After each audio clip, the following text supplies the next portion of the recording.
I do. Aurora Diaz beamed, holding out her hand, waiting for Marco Ramirez to slide the ring onto her finger. Their friends cheered. Marco knelt, reaching for her. Then a tearful voice shattered the moment. Enough. I give up. Marco, I won't let you marry someone else. Aurora's stomach dropped. Before she could move, Marco shot to his feet, leaving her behind like she was nothing, and pulled Sofia Blanco into his arms. Tears streaked Sofia's face. I admit it, I can't just stand by and watch you propose. I can't. Don't worry, I was only putting on an act with her. I knew you couldn't handle it. But now that you finally admitted your feelings, will you stop running from me? His voice was warm, devoted, like he hadn't just been promising forever to someone else. Aurora stood there, numb, as Sofia nodded. As Marco lifted her, spinning her in pure joy. As the crowd cheered for them, like this was how it was always supposed to be. No one noticed her. Even when she got shoved aside, nearly falling, no one cared. It wasn't until the cheers died down that Marco finally turned her way, still holding Sofia's hand. Sorry, Aurora. Sofia and I made a bet. I wanted her to stop running from me, so I pretended to date you. You didn't take it seriously, right? He was talking to her, but his eyes never left Sofia. Unbelievable. The hugs, the kisses, even moving in together, it was all fake. A stupid game to get another woman to confess. She'd never been anything more than a joke. Come on, like Marco would ever marry a common girl like her.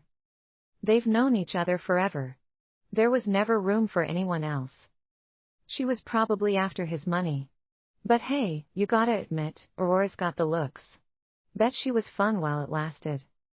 Aurora clenched her fists behind her back, nails digging so deep they broke skin. The sharp sting snapped her back to reality. She forced out a calm, even tone. Oh, same. I was just playing along. Honestly, I was trying to figure out how to break up without bruising Marco's ego, so this worked out perfectly. Congrats. A flawless smile. No cracks. But Marco just stared, like he couldn't believe how easily she let go. She didn't give him, or Sofia, another glance. She turned and walked away. Professor Serrano, about the Fremoran Dance Troupe's invitation. I've decided to accept. She strolled through the snow-dusted streets, phone pressed to her ear. Good. You kept saying you needed time to think. I was worried you'd let a little romance hold you back from such a great opportunity. Professor Serrano's voice bubbled with relief. A flicker of self-mockery crossed Aurora's face. I wasn't thinking clearly before. Sorry for making you worry. You helped open this door for me, I won't waste it. I'll be on the plane in a week. Hanging up, she let out a bitter smile. How stupid she'd been, almost throwing away a once-in-a-lifetime chance for something as worthless as love. By the time Aurora got home, it was late. She unlocked her phone, only to be met with a fresh post from Marco. A photo of his in Sofia's hands, fingers intertwined. On Sofia's delicate ring finger, the engagement ring gleamed under the light, its diamond obnoxiously massive. An unforgettable day, I found the love of my life. Aurora let out a quiet laugh. Marco had never once acknowledged their relationship publicly. She'd brushed it off, thinking it was just how he was. But now, it was obvious, he never saw her as someone worth claiming. No hesitation. She blocked him. They'd met on a rainy night. She'd been tutoring when the student's father got too close, hands where they didn't belong. She barely escaped, running blindly through the downpour, until Marco found her. And she'd fallen. She, who had never cared for anyone before, had taught herself how to love. She learned how to make him happy, how to be the perfect girlfriend, nursing him when he was sick, soothing him when he was down, doing everything right. And for what? She really thought she'd earned a place by his side. Like an idiot, she believed giving it her all would actually matter. But in the end, it was nothing. The next day, Aurora made sure her makeup was flawless, no trace of last night's mess. She had plans to finalize with Professor Serrano, and everything was set. But as she was leaving, she ran into Sofia on the staircase, clutching some ridiculously expensive gift, clearly on her way up. Something twisted in Aurora's chest, but she kept her mouth shut. Not worth it. Sofia, though, visibly tensed. She'd been gunning for Professor Serrano's only grad student spot, but seeing Aurora walk out of Professor Serrano's place? That wiped the smug look right off her face. Then she spotted Marco approaching. In a snap, she latched onto Aurora's arm, her grip iron tight. Aurora flinched, shaking her off. Sofia yanked her down with her. Aurora fell. Marco rushed forward. Straight to Sofia. Aurora slammed onto the ground, her head cracking against the last step. Blood seeped into her hair. Sofia, are you okay? Marco didn't even look at Aurora.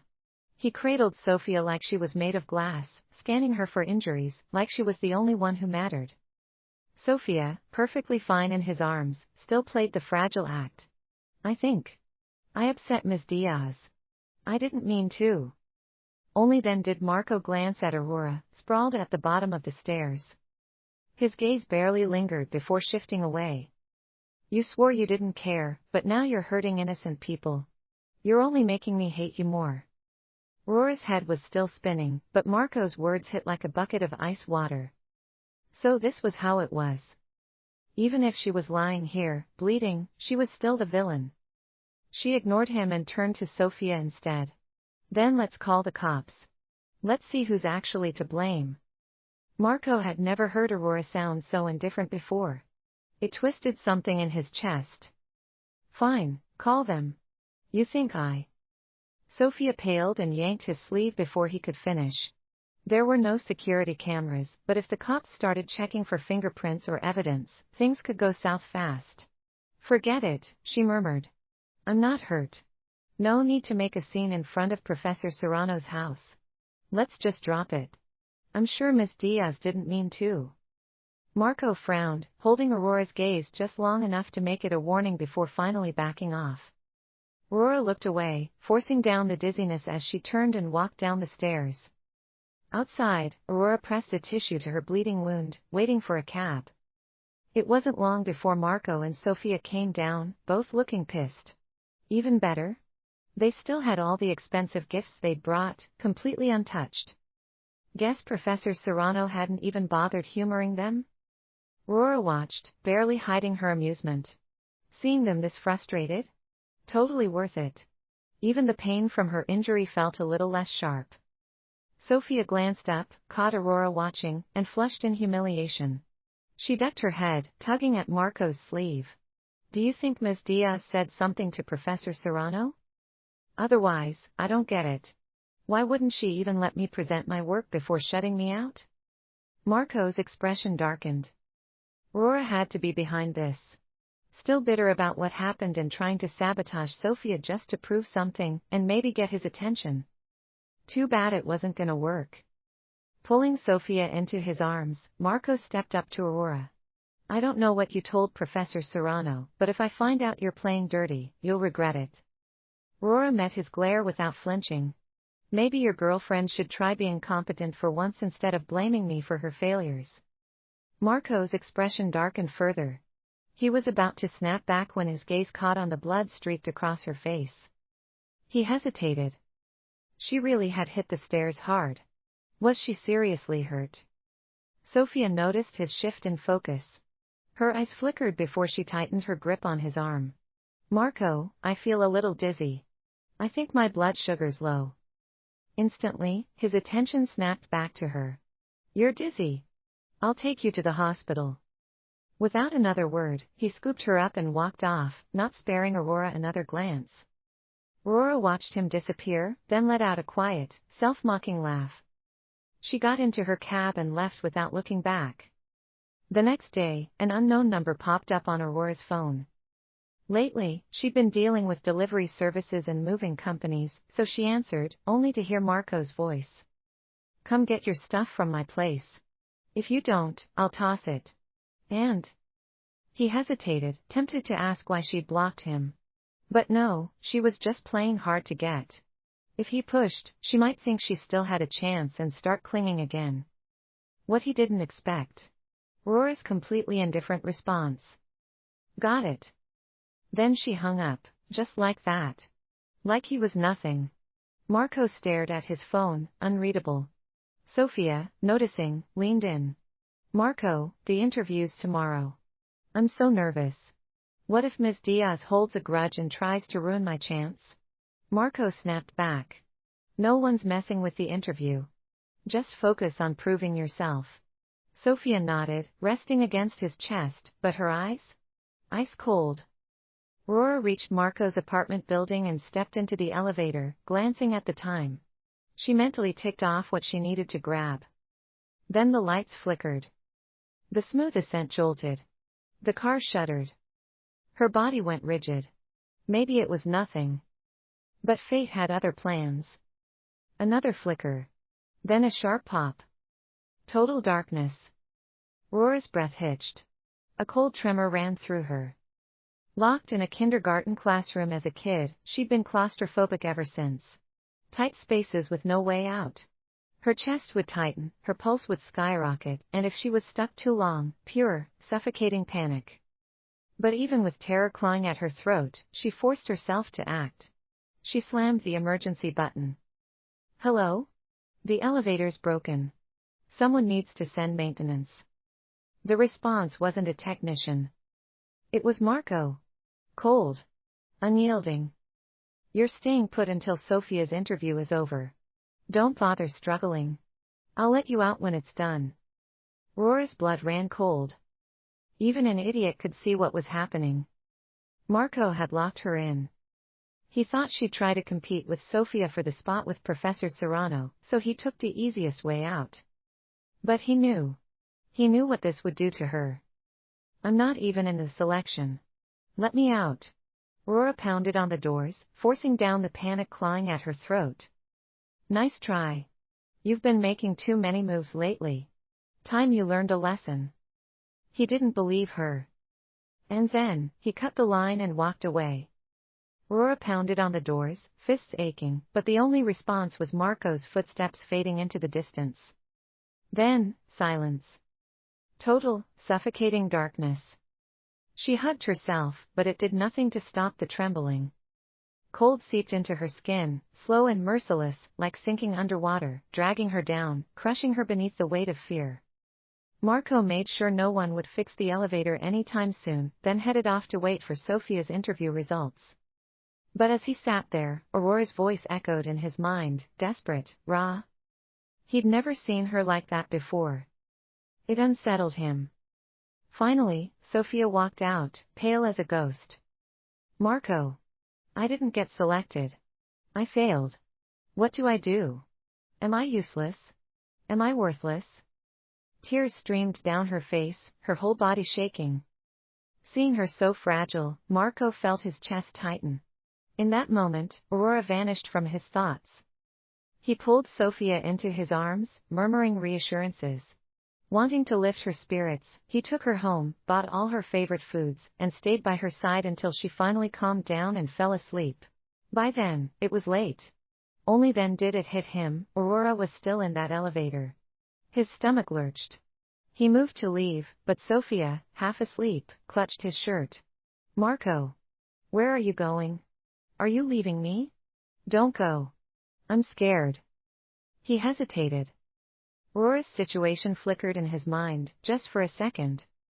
Then he pushed it aside. Sofia needed him. So he stayed. Aurora had no idea how long she'd been trapped. By the time someone finally noticed the malfunction and pried the doors open, she was barely conscious from lack of air. They rushed her to the hospital. The doctors said she was stable, but she'd need to stay under observation. Yet even as they reassured her, the sound of her own pounding heartbeat roared in her ears, drowning out everything else. Then, her phone buzzed.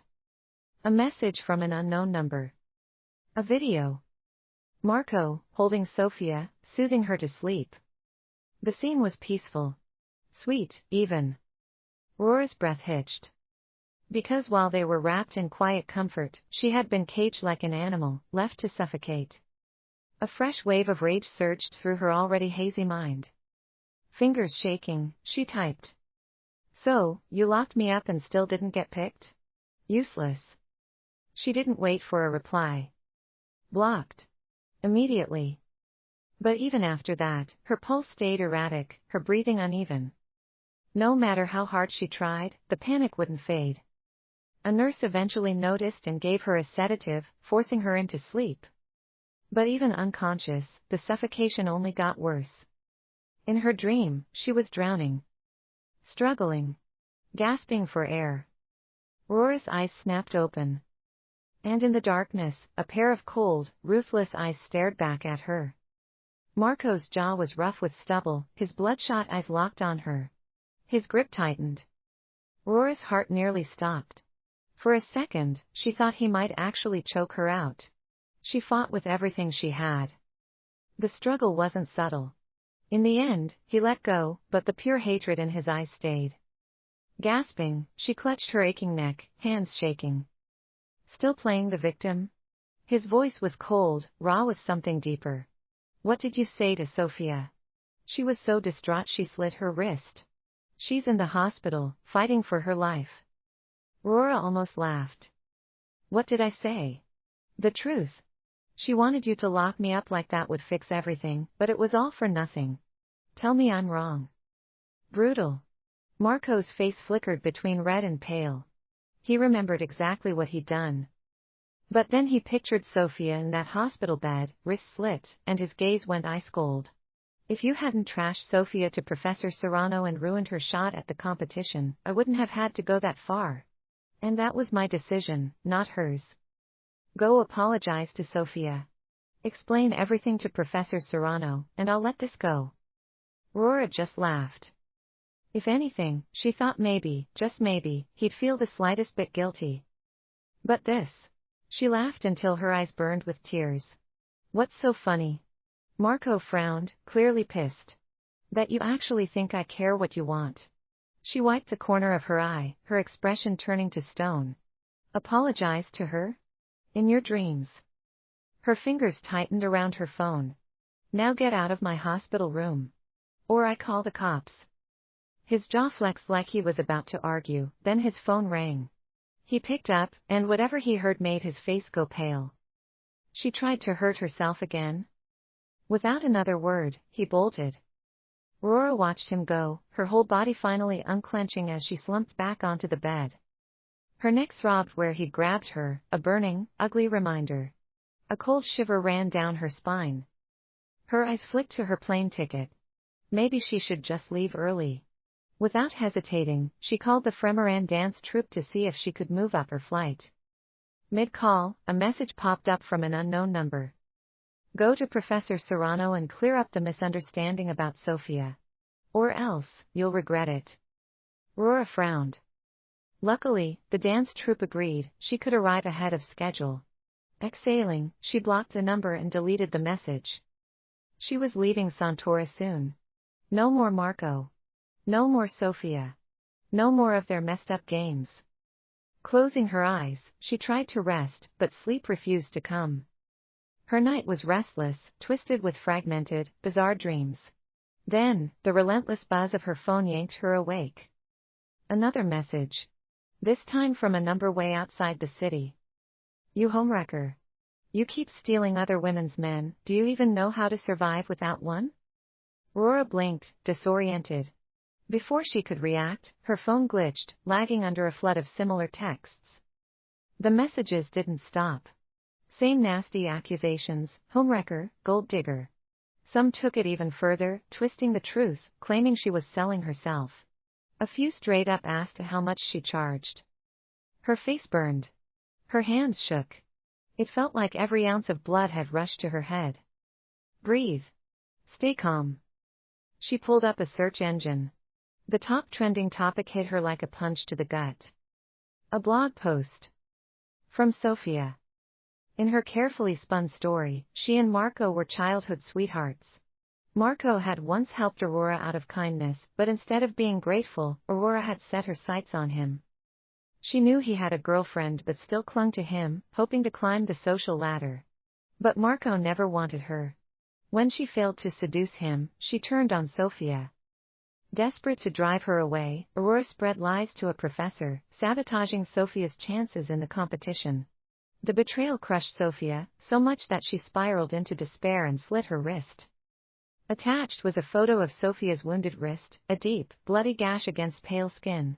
The image, paired with her words, sent the internet into a frenzy. The comments section exploded with outrage. Hate poured in fast. Sofia had included just enough details for people to track down Aurora's social media.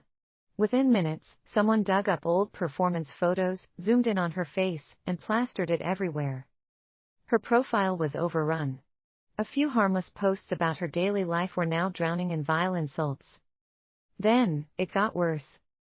Netizens flooded her school's official accounts, demanding her expulsion for being morally corrupt. Then came the real nightmare. Someone dug up her phone number and ID, unleashing a new wave of harassment. Her private info spread like wildfire. Rumors morphed into something uglier. Her photos were edited into explicit images, plastered across shady sites. Aurora's hands shook as she scrolled through the filth. She fired off a statement, denying everything and vowing to prove the truth. Big mistake. The mob only got nastier. Then, a new post surfaced, her supposed location. Someone claimed she was at a hospital. Not for an injury. For an STD.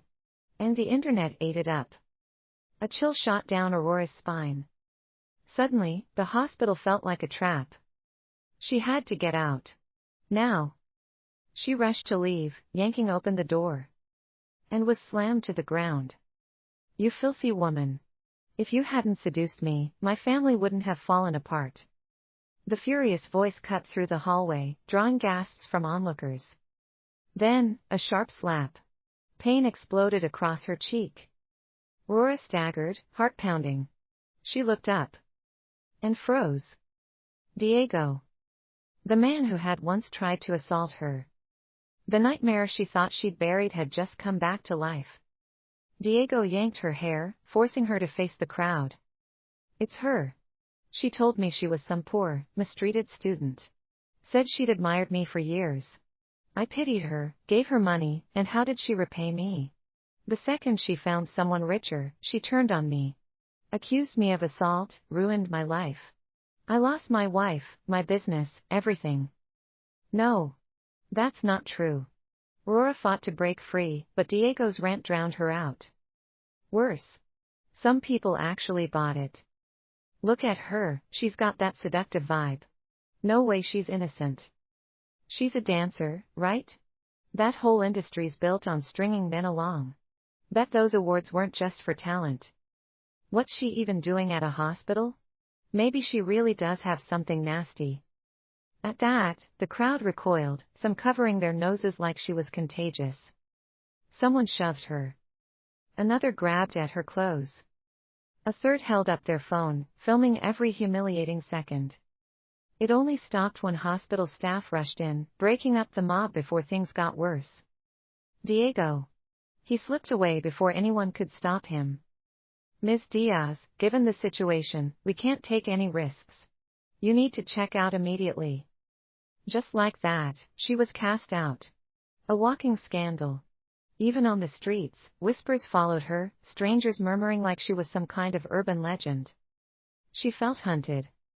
By the time she reached home, her legs gave out. She collapsed onto the floor, too drained to move. Minutes passed. Maybe hours. Then, slowly, she pushed herself up. She couldn't leave with this filth still clinging to her name. Hardly anyone knew the truth about Diego. But the person who did? The one with the perfect motive to twist the story? Marco Ramirez. A cold wave crashed over her. Every secret, every vulnerable moment she'd ever shared with him, he turned them into weapons, stabbing her right where it hurt. Her vision blurred. She wiped her eyes, grabbed her phone, barely functional from the flood of messages, and called her carrier. Blocked every unknown number. Silence. Almost deafening. Then, she did something she swore she never would. She reinstalled the video app. A few quick taps, and there it was, the footage of Marco's so-called proposal. The proof Sofia had lied. Ironic. She'd once thought it would be the best moment of her life, even set up a secret camera to record it. Instead, it had captured the truth that would clear her name.